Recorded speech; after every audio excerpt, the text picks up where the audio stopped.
नमस्कार मित्रांनो, अक्षरवत्या विश्वसनीय यूट्यूब चॅनल आपलं सर्वांचं स्वागत आहे. मित्रांनो, आज आपल्यासोबत फार्मसी क्षेत्रातील सर्वात मोठं व्यक्तिमत्व आपल्यासमोर आहे. असा एकही फार्मसिस्ट महाराष्ट्रात नसेल की जो या व्यक्तिमत्वाला ओळखत नाही. तर मित्रांनो, आपण बोलत आहोत अनिलजी नावंदर साहेब यांच्याबद्दल, जे की MSCDAचे मानद सचिव आहेत. आपण यांच्यासोबत आज खास बातचीत करणार आहोत. भाऊ, आपलं हार्दिक स्वागत आहे या कार्यक्रमामध्ये.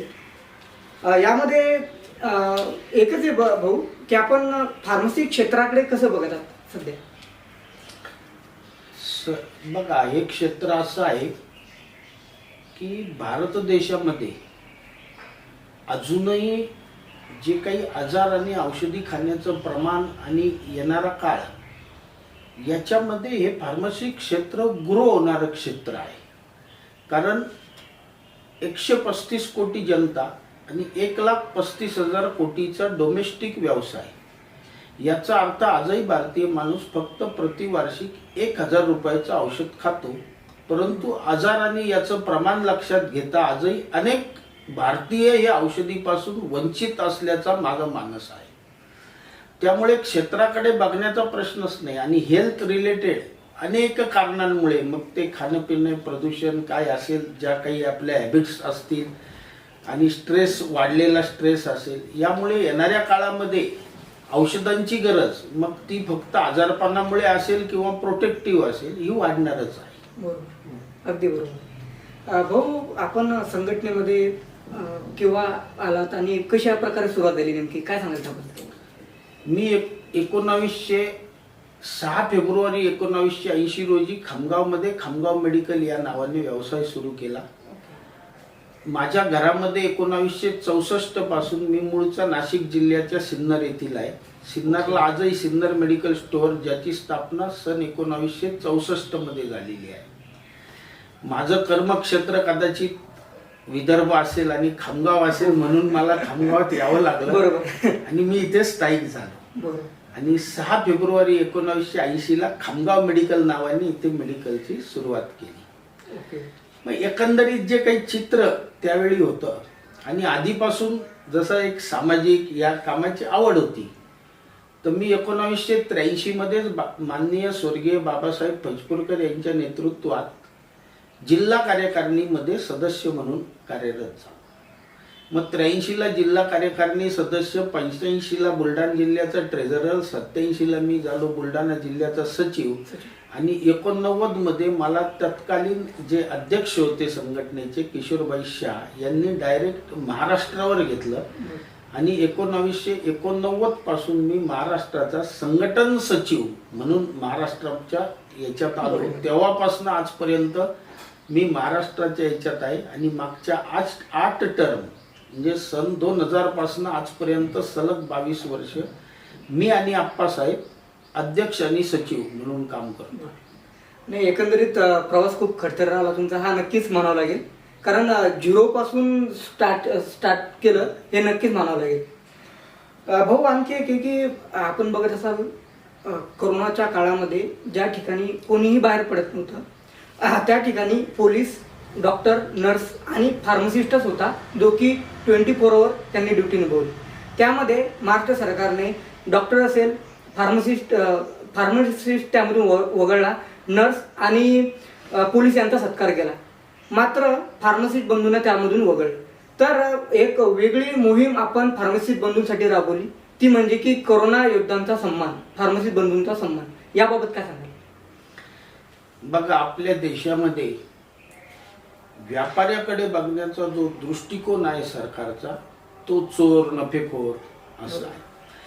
परंतु पर्टिक्युलरली कोरोनामध्ये जर बघितलं तर सगळ्यात हाय रिस्कवर जर कोणी असेल तर माझं मत आहे तो फार्मासिस्ट आणि केमिस्ट होता.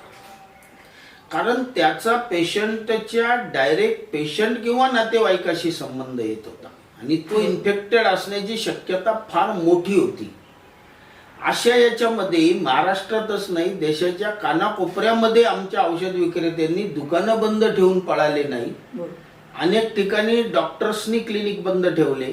अनेक चांगल्या प्रतित यश अशी पेपर मधल्या न्यूज, या न्यूज आपल्या व्हॉट्सअप न्यूज परंतु औषध विक्रेत्याला आम्ही सांगितलं होतं की अशा वेळी समाजाला आपली गरज आहे, परंतु शासनाने का दुर्लक्षित केलं? खरं पाहिलं तर हे शासनाची मी असं म्हणेल की एक अर्थाने घोडचूक आहे. बरोबर, अगदी म्हणजे आणि ते स्टेटमेंट मी जाहीरपणे करतो, मला त्यात काही वाटत नाही. कारण ज्याने खरंच काम केलं त्याचा सन्मान करायला काय हे असलं पाहिजे. बरोबर. आणि त्याच्यामध्ये अशा काही गोष्टी नव्हत्या, परंतु तिकडे लक्ष दिलं गेलं नाही किंवा आम्ही त्या सरकारला विनंती केली की बा काय काय प्रॉब्लेम आहे, आम्ही काम केलं, आम्ही तुम्हाला शब्द दिला आणि त्याप्रमाणे औषधीचा पुरवठा कुठेही बाधित होऊ दिला नाही. बरोबर. असं असतानाही कोरोना वॉरियरमध्ये आमचं नाव काय नाही.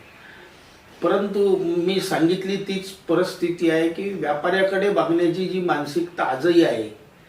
अगोदरचा काळ होता जेव्हा एक पर्टिक्युलर कास्ट बनीय म्हटले जायची ती व्यापारात. आज काही राहिलेलं नाही, आज सगळेजण व्यापारामध्ये आहे.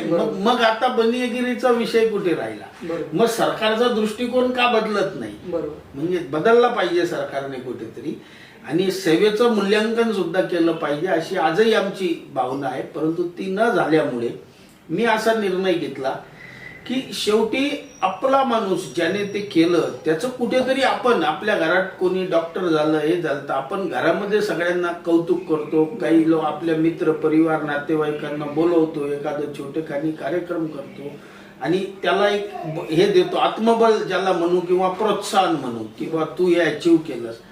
मग माझ्या सभासदाचं कोणी नाही तर आम्ही संघटनेने केलं पाहिजे म्हणून आम्ही तो कार्यक्रम राबवला.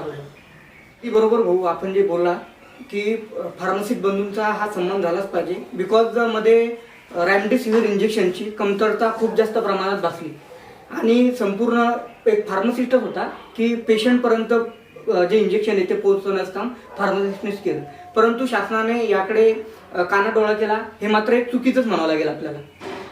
भाऊ आणखी एक की फार्मसी सेक्टरमध्ये आता 1mg ॲप, ऑनलाईन मेडिसिन, आता एक नुकतंच नेटमेड होलसेल म्हणून आलं, तर याकडे आपण कसं बघता आणि फार्मसिस्ट बंधूंना काय आव्हान करायला यावर? बघा, आता सध्या जे देशामध्ये चालू आहे हे गॅट करारानंतर भारताने जी आर्थिक धोरणं स्वीकारली आहे त्यानुसार आता सर्व भारत ही एक बाजारपेठ नसून जागतिक बाजारपेठेत भारत समाविष्ट झालेला आहे. आणि त्यामुळे स्पर्धेला सामोरं जावं लागेल. आजपर्यंत आमचा स्पर्धक हा आमच्या गावातील, जिल्ह्यातील, आजूबाजूचा, फार तर आमच्या राज्यातील, तोही फार क्वचित असा होता. आज आमचा स्पर्धक हा पूर्ण देशातील आणि ग्लोबल झालेला आहे. त्याच्यामुळे ही स्पर्धा राहणार आहे आणि लोकांना त्वरित जिथं फायदा मिळतो, इमिजिएट बेनिफिट, त्याच्या मागे समाज पळतो, त्याचे दूरगामी परिणाम आजही समाज बघत नाही. माझं मत असं आहे की या सगळ्या स्पर्धा होणार, या स्पर्धेमध्ये औषध विक्रेता टिकला पाहिजे म्हणून त्याला विविध प्रकारचं बळ देण्याचं, शिक्षण देण्याचं, प्रशिक्षण, मार्गदर्शन करण्याचं काम संघटना करत आहे. आणि त्यामध्ये जी लोक त्याला फॉलो करतील, जी लोक थोडा पेशन्स ठेवून काम करतील, ती 100% टिकतील अशी आमची पक्की धारणा आहे. परंतु आता या स्पर्धेला सामोरं जावं लागणार आहे, कारण हे कॉर्पोरेट जगतातलं सुद्धा युद्ध आहे. याच्यातही सगळे कॉर्पोरेट सक्सेस होतील असं नाही, हे युद्ध आहे. आणि हे जागतिक स्तरावर अनेक देशांमध्ये घडलेलं आहे की जेव्हा कॉर्पोरेट म्हणजे कन्सोलिडेटेड व्यापारी म्हणजे जो संघटित आहे आणि फ्रॅगमेंटेड म्हणजे असंघटित आपल्यासारखा जो हजारो दुकानं, आज देशामध्ये 10 लाख रिटेलर बसलेले आहे. संघटना हे बॅनर असलं तरी व्यापार म्हणून ते इंडिव्हिज्युअल आहे म्हणजे असंघटित आहे. तर जेव्हा जेव्हा अशी स्पर्धा होते तेव्हा तेव्हा जगाचा इतिहास असा आहे की असंघटित जो व्यापारी होता तो संपला किंवा त्याचं प्रमाण एकदम कमी झालं, दुकानं अनेक बंद झाली आणि तो व्यापार कॅप्चर केला कॉर्पोरेट सेक्टरने म्हणजे संघटित व्यापार क्षेत्राने. तर आता आपल्या देशाला खरोखर हे परवडणार आहे का?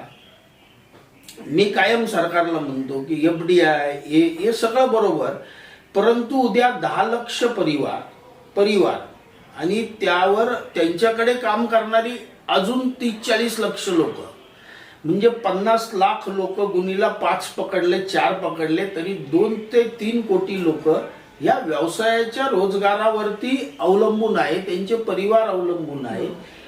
दुकान चालवतो तो सरकारकडे नोकरी मागायला जात नाही, सेल्फ एम्प्लॉईड आहे. उद्या याच्यातली मॅक्झिमम लोक बेकार होतील. मग यांना हे कॉर्पोरेट किती अकोमोडेट करू शकतील? तर परत बेरोजगारी वाढेल आणि त्याचा परिणाम भारतासारख्या देशाला एक वेगळ्या पद्धतीने, नुसतं इकॉनॉमिकल डेव्हलपमेंट महत्वाचं नाही आहे, आपल्यासाठी रोजगार महत्वाचा आहे, स्वयंरोजगार महत्वाचा आहे. तर ज्या अनेक गोष्टी अशा आहे. आणि नंतर जो पूर्वीचा पण भारत देशाला तर ईस्ट इंडिया कंपनीचा चांगला अनुभव आहे की आम्हाला किती लुटून नेलं. आता पुन्हा 2-5 ईस्ट इंडिया सारख्या कंपन्या तयार होतील आणि त्या भारताच्या व्यापार क्षेत्रावर अधिराज्य करतील. बरोबर. तर ही परिस्थिती काही फार लांब आहे असं मला वाटत नाही, ज्या दिशेने देशाची वाटचाल चालू आहे. आता ही रोखण्यासाठी ग्राहकाने सुद्धा, उद्या माझा मुलगा सुद्धा, माझा परिवार सुद्धा उद्या काय करेल? नोकरी पण मिळणार नाही, व्यापार पण करता येणार नाही. हा विचार करून आजचा क्षणिक फायदा न घेता त्याने परंपरागत व्यापारी जिवंत ठेवला पाहिजे, ग्राहकाने सुद्धा. आणि आमच्या लोकांना आम्ही सांगतो, जे काही खरेदी करायचं असेल, नेटमेड नाही, कुठलाही होलसेल नाही, आपल्या परंपरागत होलसेलरकडनं खरेदी करायचं. आणि होलसेलरला आम्ही सांगतो, आमच्या परंपरागत जो रिटेलर आमचा सदस्य आहे त्याच्याशीच व्यापार करायचा.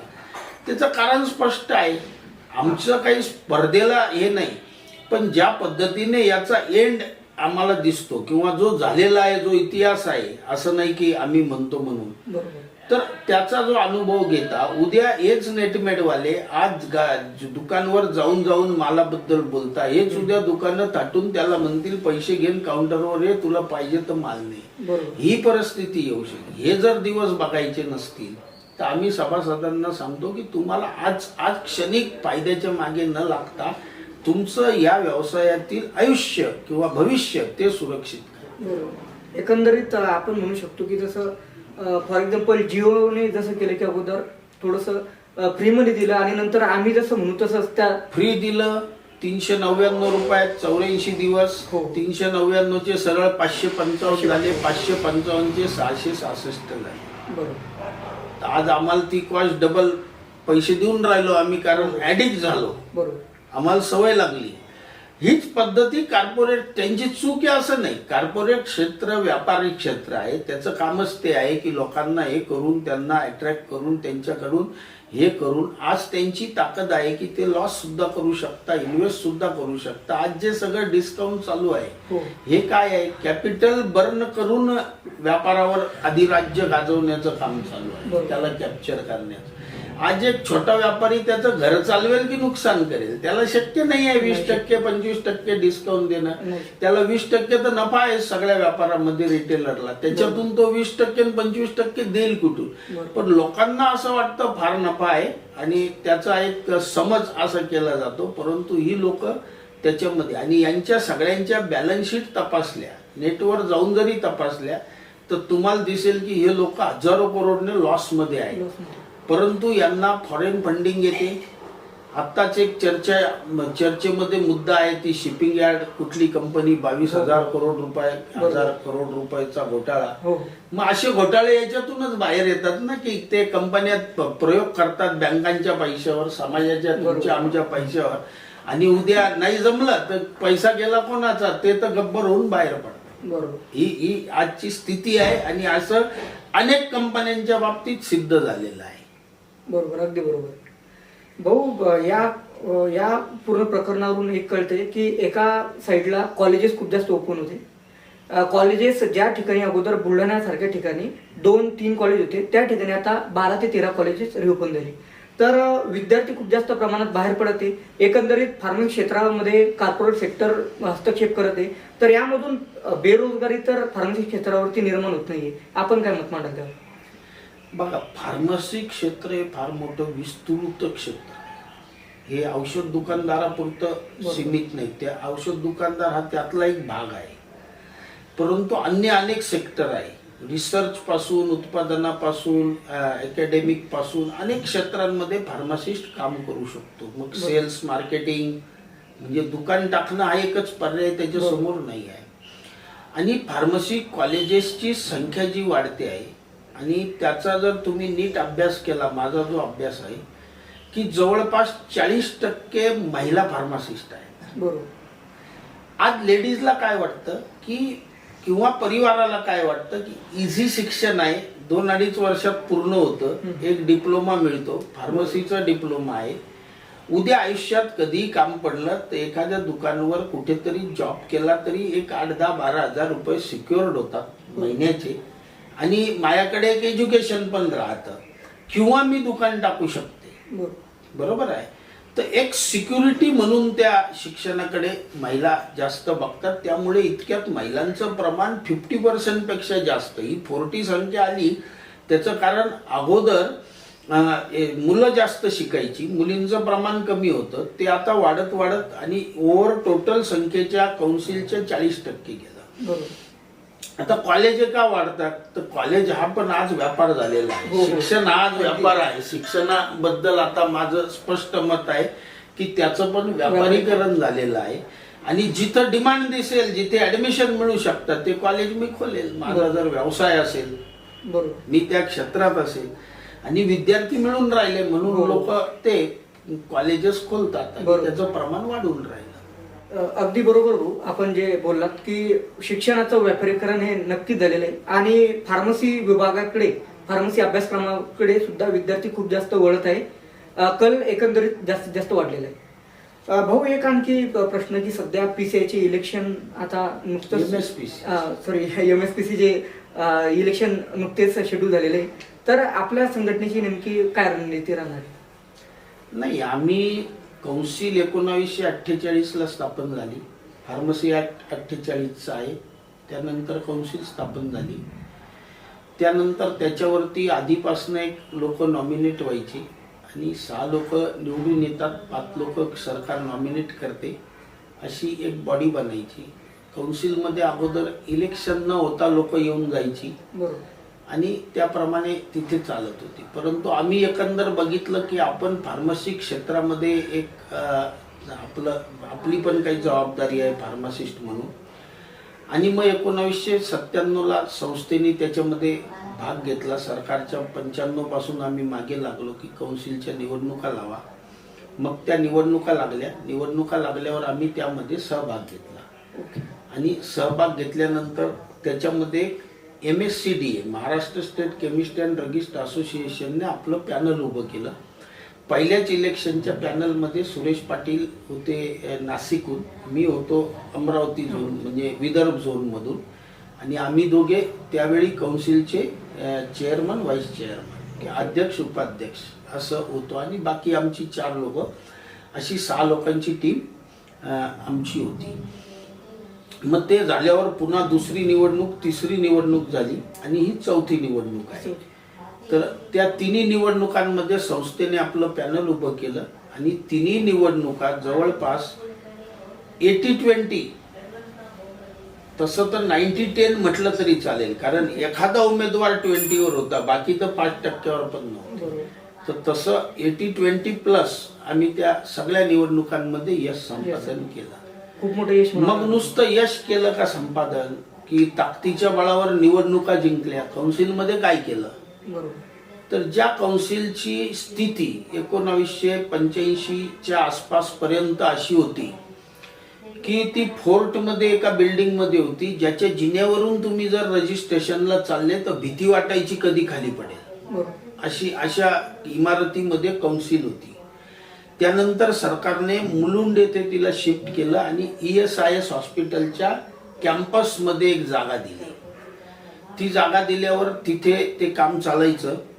मग आम्ही सगळं पाहिलं का कौन्सिलमध्ये नुसतं रजिस्ट्रेशन होतं, बाकी कोणी काही बघत नाही, काही लक्ष नाही, काही. मग आपण तिथं आल्यानंतर आम्ही पहिल्या टर्मला त्या कौन्सिलला सुधारणा करणे, मग त्याच्यामध्ये DIC, ड्रग इन्फॉर्मेशन सेंटर, ते आम्ही चालू केलं, ज्याच्याद्वारे आज तुम्हाला भारतातच नाही या जगामधल्या कुठल्याही औषधाची कुठली माहिती हवी असेल, डोसेस असतील, indication, contraindication, drug reaction, food drug reaction, ही सगळी माहिती तिथं दिली जाते.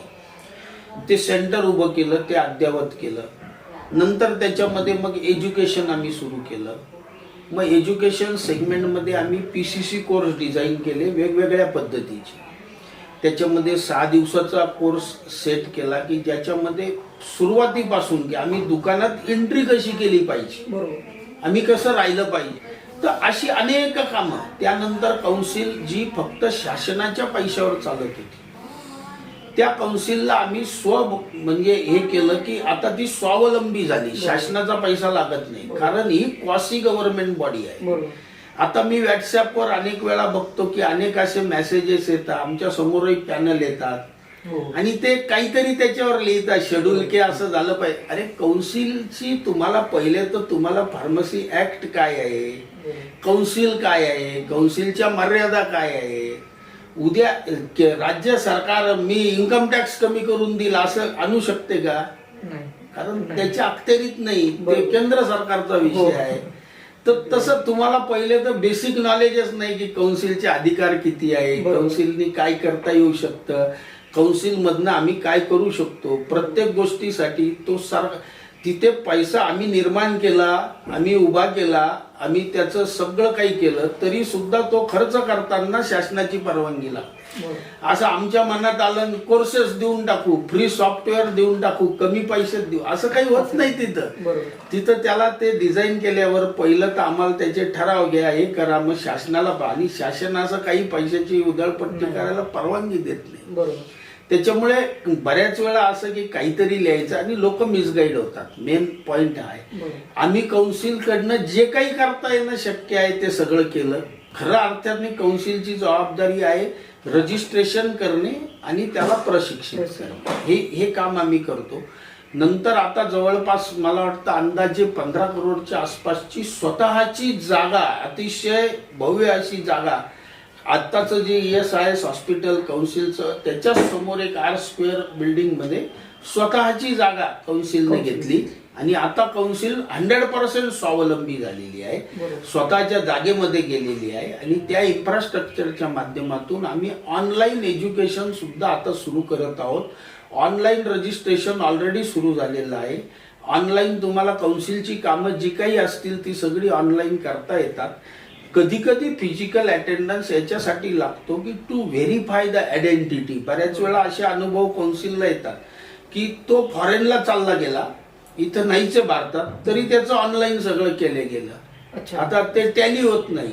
मग जर डाऊटफुल असं काही वाटलं तर कौन्सिल म्हणते ठीक आहे, हे सगळं तुमचं झालं, आता एकदा तुम्ही पर्सनल या, व्हिजिट करा, ते दाखवा तुम्ही इथं आहे आणि घेऊन जा. कधी कधी मृत्यू झालेल्या लोकांची रजिस्ट्रेशन लोक वापरतात असंही लक्षात येतं. मग PPP कार्ड काढलं. PPP कार्ड काढलं त्याच्यासाठी की तो कुठे आहे त्याचं टॅली होत राहावं. आता PPP कार्ड फ्री देऊ असं मी वाचलं. फ्री देऊ म्हणजे काय, जर तो प्रोफेशन मध्ये आहे तर त्याला 5 वर्षाचे 200 रुपये म्हणजे काय फी आहे का, फी आहे का, त्याला कुठेतरी अटॅचमेंट पण राहिलं पाहिजे. आणि त्याचा डाटा आम्ही मेंटेन करतोय, तर त्याला त्याचं कुठे 200 रुपये म्हणजे काही हे नाही की फार मोठी अमाऊंट त्याला लुटून राहिलो, काही असं काहीच नाही आहे. परंतु कसं आहे, काहीतरी मिसगाईड करायचं काही नाही आणि बोलायचं काहीतरी, असं प्रॅक्टिकल नाही. तर आम्ही येतो तिथे, ते आम्ही एकदम आमचा क्लिअर कट अजेंडा असतो, त्या अजेंडाप्रमाणे आम्ही त्या पद्धतीने काम करतो. कौन्सिलच्या मर्यादा काय आहेत ते आम्हाला व्यवस्थित माहीत आहे, कौन्सिल मधून काय केल्या जाऊ शकतं हेही आम्हाला व्यवस्थित माहीत आहे आणि आम्ही ते सिद्ध केलं. आणि कौन्सिलला एक जे म्हणतो आम्ही की एकदम सुवर्ण वैभव ज्याला म्हणू शकतो, एकदम अशा कौन्सिलला जिच्याकडे काहीच नव्हतं तिला सुवर्ण वैभव प्राप्त करून देण्याचं काम संघटना आणि त्याद्वारे निवडून आलेल्या सर्व पॅनलने केलेलं आहे. नाही, अगदी खूप मोठं अचिव्हमेंट म्हणावं लागेल, अचिव्हमेंट नक्कीच म्हणावं लागेल. बिकॉज ज्या ठिकाणी फार्मसी क्षेत्र एक वेगळ्या वळणावर होतं आणि थोडंसं संघटित करून या क्षेत्राला आपण एक नक्कीच योगदान खूप मोठं दिलेलं आहे यामध्ये. भाऊ, आणखी एक त्यामध्ये की जे ड्रग इन्स्पेक्टरच्या मागे वॅकन्सी निघल्या होत्या, तर त्यामध्ये सुद्धा MSCDA थ्रू आपणच लेटर दिलं. त्यानंतर आपल्याच मार्गदर्शनाखाली मी स्वतः त्यामध्ये एक लिगल नोटीस पाठवली MPSCला. त्यानंतर आपण स्वतः शिंगणे साहेबांसोबत सुद्धा बोलून शिंगणे साहेबांनी स्वतः आपल्याला आश्वासन दिलं आणि त्यानंतर तो इश्यू शॉर्ट आउट होण्याच्या आता 90% मार्गावर ते आलेलं आहे. तर ते झालं. त्यानंतर आता 12वी पास विद्यार्थ्यांना सुद्धा मेडिकल डिव्हाइसेसची परवानगी शासन देण्याच्या मार्गावरती. तर यावरती काय सांगाल? नाही, आम्ही शासनाला स्पष्टपणे सांगितलं आहे की 10 लाख औषध विक्रेते ऑलरेडी या क्षेत्रामध्ये काम करतात, जे मेडिकल डिव्हाइस पासून सगळं काही विकतात. बरोबर. शासनाची जर अशी मानसिकता असेल की एक नवी रोजगाराची संधी उपलब्ध करायची, तर हा पण पुन्हा एकदा मी म्हणेन की शासनाला करत म्हणजे काय, इतकी हुशार लोक तिथं बसलेली असताना असे निर्णय घेऊ शकता. बोलणं आपल्या शासनाबद्दल म्हणजे आपल्याच याच्याबद्दल सरकारांबद्दल असं बोलायचं की डोकं आहे की नाही असे विचार. मला एक सांगा, औषध विक्रेते संपवायचे 12वी पास चालू करायचे, काय त्याच्यातून साध्य काय होणार आहे? अच्छा, त्या क्षेत्रामध्ये हे पहिलं लक्षात घेतल्या जात नाही की आजही जरी सर्जिकल असलं, जरी बाहेरून वापर होणारं असलं, तरी त्याच्यामध्ये सुद्धा वर्षानुवर्षाचा अनुभव आहे, स्किल आहे, माहिती आहे. त्याच्यात अनेक अशा घटना घडतात, चांगलं वाईट. तर ते करणारा जर प्रॉपरली लोक असतील आणि काम होत असेल तर मग अशा ठिकाणी अननेसेसरी तुम्ही असं हे काहीतरी आणतात, काहीतरी करतात आणि एक वातावरण हे करता, तर ते काही संयुक्तिक आहे असं आम्हाला वाटत नाही. त्याचा स्ट्रॉंगली विरोध आम्ही केलेला आहे आणि आम्ही सगळ्या सभासदांना त्याचा विरोध करण्यासाठी एक स्ट्रॉंग मेसेज मी पाठवलाय की हा ईमेल करा आणि स्ट्रॉंग हे नोंदवा. कारण आमचा काही 12वी पास विद्यार्थ्यांना यांना कोणाला विरोध नाही आहे, पण तुम्ही एकीकडे एकाचा जॉब घेऊन दुसऱ्याला द्याल तर त्याच्यात काही सेन्सिबिलिटी नाही. दुसरं हे हेल्थ रिलेटेड इश्यूज आहेत, याच्यामध्ये असं एवढं इझी घेऊन चालत नाही. उद्या त्याचे दुष्परिणाम काय होतील हे आम्ही सांगू शकत नाही. त्याच्यामुळे जो क्षेत्र क्वालिफाईड लोकांच्या हातामध्ये आहे तो क्वालिफाईड लोकांच्याच हातामध्ये ठेवला पाहिजे, ही आमची ठाम भूमिका आहे. नक्कीच अगदी योग्य भूमिका मी तर म्हणेल की मांडलेली आहे MSCD ने आपल्या थ्रू. आम्ही स्वतः फार्मर स्टुडंट काउन्सिल द्वारे सुद्धा यावरती लेटर वगैरे पाठवलेले, मेल केलेले. मॅक्झिमम जास्तीत जास्त करा. प्रत्येक विद्यार्थ्याला सांगा, उद्या तू दुकान टाकायचं की 12वी पास नाही, तू कशाला शिकला ते टाक. आमचं म्हणणं जास्तीत जास्त लोकांनी ते ऑब्जेक्शन रेज केले पाहिजे. स्वतःच्या अस्तित्वाची लढाई. बरोबर. नक्कीच खूप मोठा मेसेज म्हणावा लागेल. भाऊ, एक शेवटचा क्वेश्चन की फार्मसिस्ट बंधूंना आपण काय मेसेज द्या? बघा, मी परत कायम सांगत असतो की एक क्षेत्र फार मोठं आहे. ह्या क्षेत्रामध्ये काम करत असताना तुम्ही स्वतःची क्वालिटी मेंटेन केली पाहिजे. आज भारतामध्ये जो इश्यू आहे ना सगळ्यात मोठा, की आम्ही अनेक वेळा चर्चा करतो की बा फार्मासिस्टला जे स्थान मिळायला पाहिजे ते आपल्या देशात का मिळत नाही आणि इतर देशात काय. तर तुम्ही जर तिथले वर्किंग स्टँडर्ड्स आणि एज्युकेशन स्टँडर्ड्स यांचा जर अभ्यास केला तर आम्ही फार मागे आहोत असं लक्षामध्ये येतं. आणि आमच्या इथला फार्मासिस्ट पण ते डी फार्म झाला का दुकान टाकायचं, व्यापार अशा मानसिकतेतनं तो करतो. तर एज्युकेशन मध्ये पण सुधार झाला पाहिजे, त्याच्यामध्ये पण थोडासा सिरियसनेस लोकांनी घेतला पाहिजे. आणि फार्मासिस्टने स्वतःची प्रतिमा उजळण्यासाठी कार्य केलं पाहिजे. आम्ही स्वतः एवढं लाईटली घेतो स्वतःला की आमच्याकडे स्वतःच आम्ही त्याची इमेज मेंटेन करत नाही, तर समाजाकडनं काय अपेक्षा करायची. बरोबर. तर फार्मासिस्टला माझा आज संदेश राहणार आहे की क्षेत्र फार मोठं आहे, हे क्षेत्र कधीही न थांबणार आहे आणि याच्यामध्ये अनेक प्रकारच्या संधी आहेत. पण तुम्ही स्वतःची क्वालिटी सुधारवा, स्वतः चांगलं अपग्रेड व्हा, रोज अपग्रेड राहा. स्वतःच्या अपग्रेडेशनसाठी रोज थोडासा वेळ द्या. काय नवीन घडत आहे जगामध्ये, काय फार्मसी क्षेत्रामध्ये होत आहे त्याच्याशी अपडेट राहा आणि स्वतःची प्रतिमा सुधारवण्यासाठी आणि एकंदरीत या फार्मसी क्षेत्राची प्रतिमा सुधारवण्यासाठी आपण सगळेजण हातात हात मिळवून काम करूया. नाही, नक्कीच खूप योग्य मेसेज दिलेला आहे भाऊ आपण फार्मसिस्ट बंधूंसाठी. फार्मसिस्ट बंधूंसाठी एकंदरीत खूप मोठा एक्सपिरियन्स पर्सन म्हणावं लागेल की एवढ्या मोठ्या. पण आम्हाला म्हटलं जातं आम्ही डिप्लोमा आहे, नाही आम्हाला काय कळतं. अनुभव बघा, म्हणजे मी मोदींबद्दल अनादर व्यक्त नाही करत, ते स्वतःही म्हण.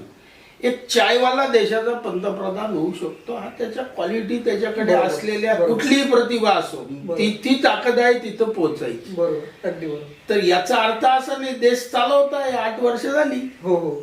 मग एक डी फार्मन हे एज्युकेशन ओके, परंतु अनुभव सुद्धा तितकाच महत्वाचा आहे. बरोबर. त्या क्षेत्राकडे पाहण्याचा दृष्टिकोन महत्वाचा आहे आणि प्रूव्हन केलेली लोक आहेत बरोबर. की ज्यांनी प्रूव्ह केलं की काय या क्षेत्रात.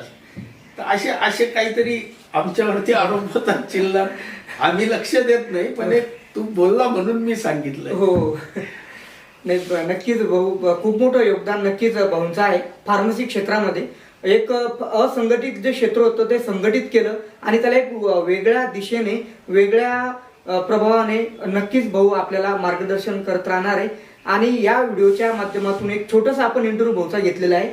नक्कीच आणखी काही जर अपडेट आली, लेटेस्ट अपडेट फार्मसीवरती, तर नक्कीच भाऊ आम्ही परत तुमच्याकडे नक्कीच येऊ.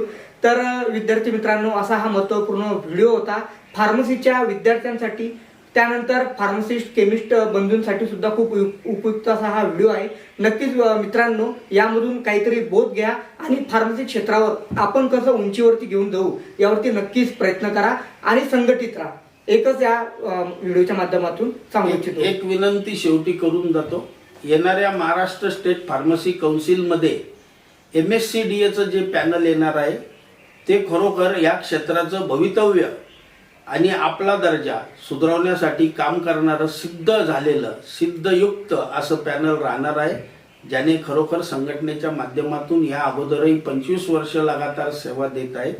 तर आपण त्या पॅनलला मतदान करावं आणि जास्तीत जास्त मतांनी सर्व उमेदवार निवडून येतील यासाठी सहकार्य करावं. नक्कीच भाऊ. तर भेटूया आपण नेक्स्ट व्हिडिओमध्ये. चॅनलला लगेच सबस्क्राईब करून घ्या, जेणेकरून अशी लेटेस्ट अपडेट तुमच्यापर्यंत सर्वात अगोदर येत जाईल. धन्यवाद.